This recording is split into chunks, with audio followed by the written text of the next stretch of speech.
കർഷക തൊഴിലാളി ക്ഷേമനിധി ബോർഡിന്റെ അധിവർഷ ആനുകൂല്യ വിതരണത്തിനും സ്കൂൾ യൂണിഫോം അലവൻസ് പദ്ധതിക്കും തുക അനുവദിച്ച് പൊതുവിദ്യാഭ്യാസ വകുപ്പ്.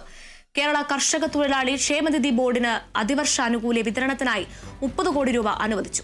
സ്കൂൾ യൂണിഫോം അലവൻസ് പദ്ധതിക്കായി 80,34,00,000 രൂപയുടെ ഭരണാനുമതിയാണ് നൽകിയിരിക്കുന്നത്.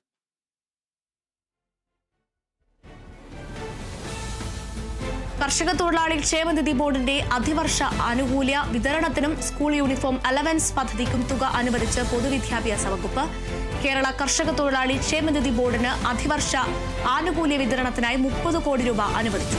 സ്കൂൾ യൂണിഫോം അലവൻസ് പദ്ധതിക്കായി 80,34,00,000 രൂപയുടെ ഭരണാനുമതിയാണ് നൽകിയിരിക്കുന്നത്.